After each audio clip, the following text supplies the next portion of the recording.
Something that kills you or somebody around you. Falling from a building. Skydiving without a parachute. Maybe a stampede. Really bad farts. Yeah. Untied shoes. Monkeys. Ninjas for sure. The mafia. Bad takeout. Somebody with a samurai sword trying to chop somebody's head off. A bobcat. Oh, a bad dad joke is very deadly. So what do you consider lethal? For most, it's either the dangers they sense immediately around them, or it's based on an experience they had. We asked random people what they thought was the #1 killer of teens in America. Here's what they said. I want to say drunk driving. Drunk driving. Yeah. Sex, drugs, and alcohol. Possibly drug overdose? Drugs. Cigarettes? Drinking. Online dating. The #1 killer of teens in America is something we've all participated in. Reckless and distracted driving. We have all seen someone send a text while driving, post a picture, dig through a bag, or turn to talk to friends, all while supposedly keeping their eyes on the road. So, for the next few minutes, we want to show you the lives that have been shattered by reckless and distracted driving, and the simple things that you can do to avoid becoming a statistic. Cuba police say they now have a prime example of the damage distracted driving can cause. A Central California teenager is behind bars after a car crash that killed her younger sister. Live on Instagram while driving, her younger sister was killed. The crash was all recorded, and this is a distracted driver. There were 2 minors in the car, and they were not wearing seatbelts.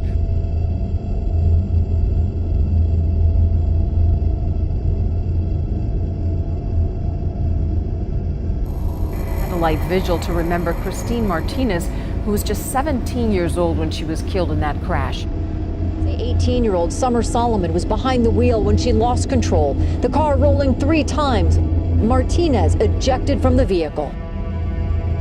Through tears and candlelight, they gathered, united in their grief, mourning a young life cut short. She was always so happy on the field. Loved ones say the losses are devastating. So what is reckless and distracted driving? Distracted driving is any time you have to take your eyes off the road, your hands off the wheel, or when your mind is not focused on driving for any reason.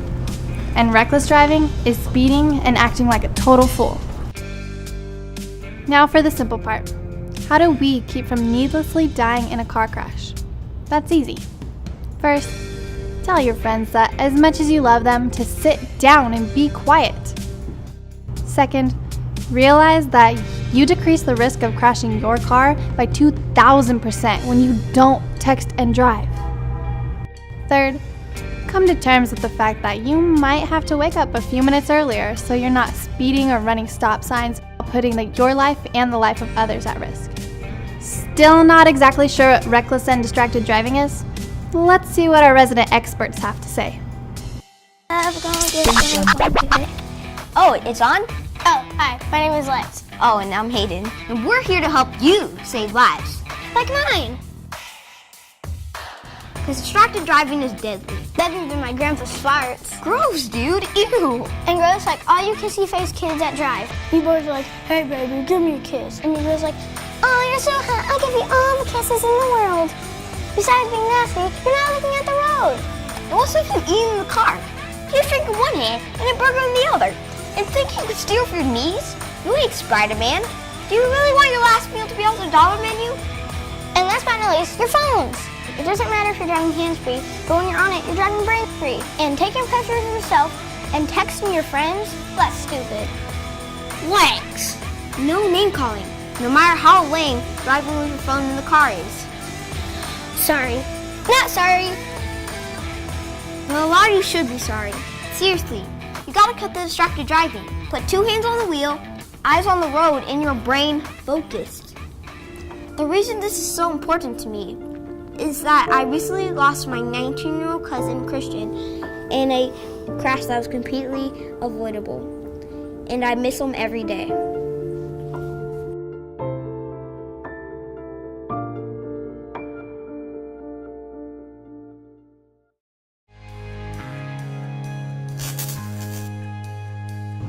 Let's see what's so distracting.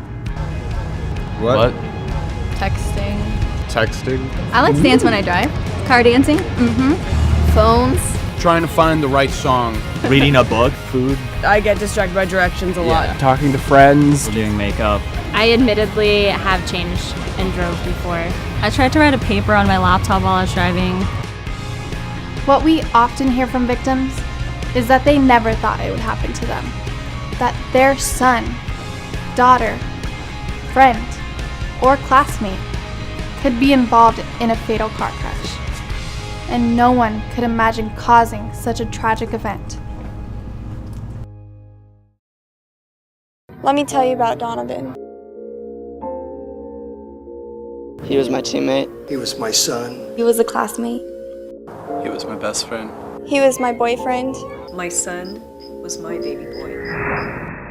I met Donovan in about 8th grade, and we just immediately became friends. We just connected. And I came here before my freshman year, and he was the first person that actually talked to me. Looking at how he interacted with others, it was something that made me proud.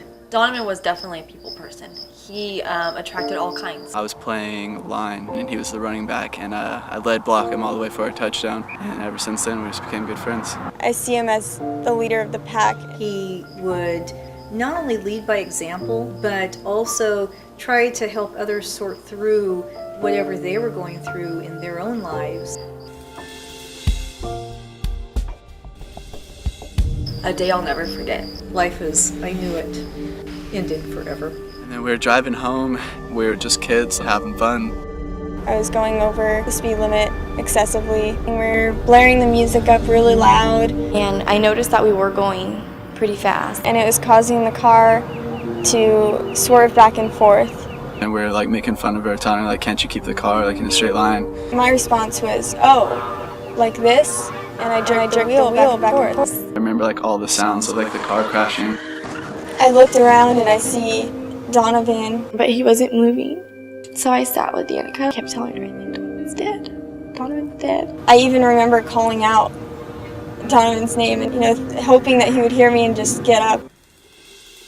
The Madera Ranchos community is mourning the death of a teenager killed in a car crash early this morning. Not my son. Not my boy. And I think that was one of the most painful things to experience, was hearing a mother's cry about her son. The screaming of a mother, just now finding out that her son is dead. And all simply because of something that was so preventable.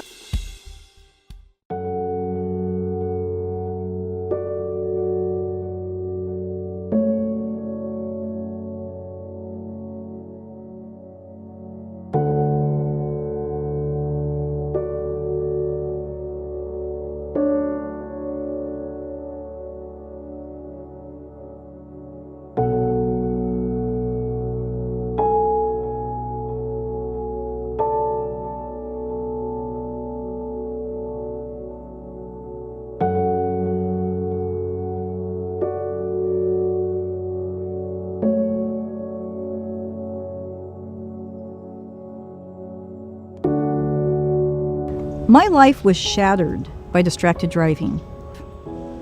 The decisions made by everyone in the car, including Donovan, are what's responsible for his death.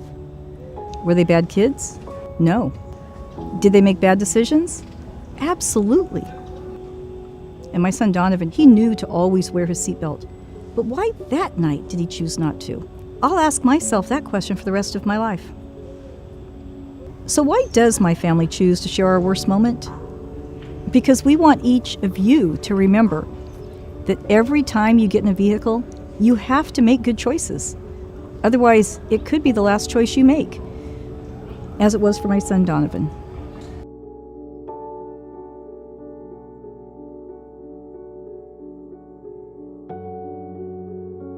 So we've heard the compelling stories. We've seen the stats, and you understand the simplicity of the message. What is most lethal to young people is making poor choices in a car. The good news is that we have the power to change and stop the #1 killer of young people in America. When you are behind the wheel, focus on the road ahead of you and make good decisions each and every ride. If you're a passenger, don't distract the driver, and everyone gets to where they're going safely. Finally, visit whatslethal.com. Together, we can save lives.